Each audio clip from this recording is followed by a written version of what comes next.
बिस्मिल्लाहिर्रहमानिर्रहीम। आज हम आपकी खिदमत में एक सबक आमोज अफसानवी किस्सा लेकर हाजिर हुए हैं। किस्सा है एक शख्स की सबसे छोटी बेटी का। छोटी बेटी अपने बाप का घर क्यों छोड़कर चली गई और किस तरह उसकी एक बादशाह से शादी हो गई। जानने के लिए वीडियो को आखिर तक जरूर देखिएगा। एक दफा का जिक्र है कि एक सौदागर था जिसकी 3 बेटियां थी। इसकी तीनों बेटियां बेहद खूबसूरत थी, लेकिन छोटी वाली सबसे प्यारी थी। उस सौदागर को अपनी तीनों बेटियों से बेइंतहा प्यार था। वो बस डरता था कि कहीं उसे कोई छोड़ कर ना चली जाए। इसलिए एक दिन सौदागर ने फैसला किया कि वो अपनी तीनों बेटियों से पूछेगा कि वो उससे कितनी मोहब्बत करती हैं। वो यही सोचते हुए अपनी सबसे बड़ी बेटी के पास गया और पूछा, बेटी तुम मुझसे कितनी मोहब्बत करती हो? बड़ी बेटी ने जवाब दिया, बाबा जान मैं आपसे अपनी जान से भी ज्यादा मोहब्बत करती हूँ। बाप ये सुनकर बेहद खुश हुआ और अपनी बेटी को एक कीमती सोने की माला दी। फिर वो अपनी दूसरी बेटी के पास गया और उससे भी यही पूछा कि बेटी तुम मुझसे कितनी मोहब्बत करती हो? दूसरी बेटी ने जवाब दिया, बाबा मैं आपको इस पूरी दुनिया में सबसे ज्यादा चाहती हूँ। बाप बेटी की बात सुनकर खुश हुआ और उसे बहुत सी सोने की अशर्फियां दी। अब सौदागर अपनी सबसे छोटी बेटी के पास गया, बेटी तुम मुझसे कितनी मोहब्बत करती हो? सबसे छोटी बेटी ने जवाब दिया कि नमक के बराबर। बेटी का जवाब सुनकर बाप को बहुत गुस्सा आया। नमक तो इंतहाई सस्ती और मामूली चीज है, ये मुझे इतना प्यार करती है। और फिर सौदागर ने उसे बहुत डांटा और गुस्से में यह भी कह दिया कि मुझे पता है कि तुम एक दिन मुझे छोड़कर चली जाओगी, इसलिए बेहतर है कि अभी से इस घर से चली जाओ। बाप की बात बेटी के दिल पर जाकर लगी और वो किसी को भी बताए बगैर घर से रोते हुए निकल गई। वो लड़की एक ऐसी जगह से गुजर रही थी जहां बहुत सी घास उगी हुई थी। लड़की ने अपने लिबास के ऊपर ही एक और घास का लिबास बनाकर पहन लिया ताकि पहचानी ना जाए। इसके बाद वो बादशाह के महल के बाहर जाकर रुक गई और बाहर खड़े सिपाहियों से कहने लगी कि सुनो, मुझे कुछ काम की जरूरत है, क्या तुम मुझे काम पर रख लोगे? मुझे सब काम आता है। नहीं बीबी, हम ऐसे किसी को काम पर नहीं रख लेते, जाओ यहां से। लड़की उदास हुई लेकिन फिर से इसरार करने लगी, देखो मुझे काम की बहुत जरूरत है, मेरे लायक कोई तो काम होगा महल में।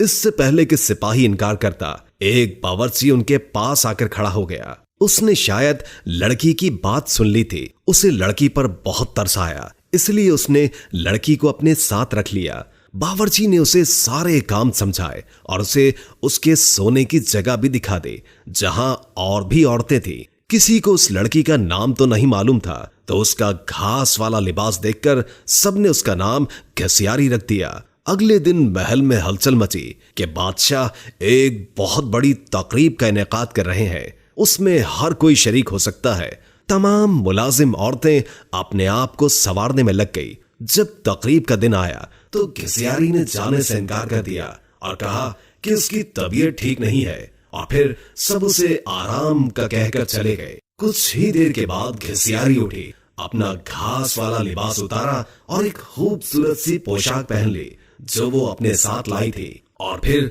उस तकरीब में चली गई। वो इतनी खूबसूरत लग रही थी कि वहां तमाम हाज़रीन की नजरें उस पर उठ रही थी। हर कोई ताज्जुब में था कि इतनी हसीन लड़की कौन है। वहां बादशाह का बेटा भी मौजूद था। उसने जब इस हसीन लड़की को देखा तो देखता ही रह गया, और फिर शहजादे ने पूरी तकरीब बस घसियारी के साथ बातों में गुजार दी। शहजादे ने किसी और की तरफ आंख उठाकर भी न देखा। फिर घसियारी किसी की भी नजरों में आए बगैर वापस महल में आ गई। अगले दिन औरतों ने कहा कि तुम्हें वहां होना चाहिए था। कल बादशाह का बेटा एक हसीना पर लट्टू हो गया और सारा वक्त उसी के साथ रहा। घसियारी बज़ाहिर उदासी हुई, हाँ काश मैं भी जा सकती। कुछ दिनों के बाद बादशाह ने फिर से एक तकरीब रखी। इस बार घसियारी ने यही बहाना लगाया कि उसकी तबीयत ठीक नहीं है, सो वो नहीं जा सकती। लेकिन सबके जाने के बाद उसने फिर से एक उम्दा लिबास पहना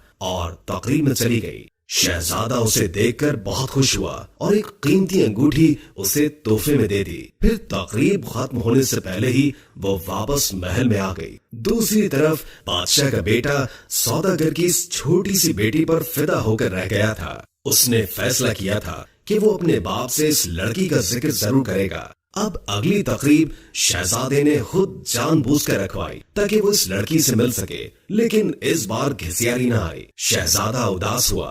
बादशाह को घिसियारी के बारे में कुछ भी मालूम नहीं था, इसलिए वो परेशान हो रहा था कि उसका पता कैसे और किससे करे। एक दिन शहजादे ने महल के मुलाजमों से सागुदाना बनाने की फरमाइश की। घिसियारी को जब ये पता चला तो उसने खुद सागुदाना बनाने की ख्वाहिश का इजहार किया। उसे इजाजत दे दी गई। घिसियारी ने सागुदाना बनाने के बाद वही कीमती अंगूठी जो शहजादे ने उसे दी थी सागुदाने में डाल दी। अब शहजादा मेज पर बैठा सागुदाना खा रहा था। जब खाना खा चुका तो देखा कि प्याले में अंगूठी पड़ी है। वो अंगूठी पहचान गया और जल्दी से अपने मुलाजमीन को बुलवाया। मुलाजमीन ने बताया कि ये सागुदाना घिसियारी नामी मुलाजमा ने बनाया है। फिर घिसियारी को बुलवाया गया। शहजादा घिसियारी को पहचान न सका, लेकिन जब घिसियारी ने बोलना शुरू किया तो शहजादे को उसकी आवाज सुनकर यकीन हो गया कि ये वही लड़की है जो उसे तकरीब में मिली थी और जिस पर वो दिल हार बैठा है। फिर घिसियारी ने अपना सारा किस्सा शहजादे को बताया कि वो इस महल में किस तरह पहुंच गई। शहजादे ने घिसियारी का बादशाह को बताया और इन दोनों की शादी कर दी गई। शादी के बाद एक बहुत बड़ी तकरीब रखी गई। उस तकरीब में सिर्फ शहर के बड़े बड़े सौदागर और ओहदेदारों को बुलवाया गया था। घिसियारी के बाबा भी उस तकरीब में मौजूद थे। खाने का वक्त हुआ तो मेज हर तरह के लजीज खानों से भर दी गई, लेकिन जब सबने खाना शुरू किया तो पता चला कि खाने में नमक ही नहीं है। घिसियारी के बाबा ने बादशाह को मुखातिब करके कहा, इसमें तो नमक ही नहीं है। बादशाह हल्का सा हंसा और कहने लगा, क्या हो गया सौदागर साहब, सिर्फ नमक ही तो नहीं है, बाकी सब कुछ तो है ना इसमें। ये सुनकर सौदागर की आंखों से आंसू जारी हो गए। बादशाह ने उसे ताजुब से देखा और पूछा कि जनाब आप रोने क्यों लग गए। सौदागर ने कहा, आज मैं अपनी बेटी की बात समझ गया हूँ। खाने में नमक न हो तो चीज बदजायका हो जाती है, चाहे उस खाने में और कितने ही कीमती मसाला जात पड़े हों, लेकिन नमक के बगैर खाना कुछ भी नहीं।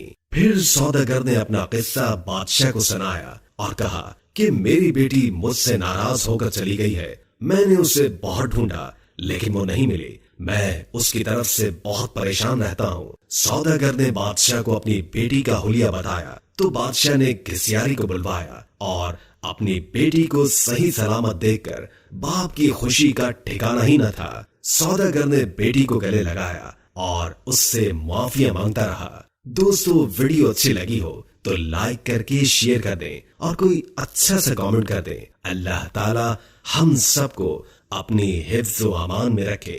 जज़ाकल्लाह।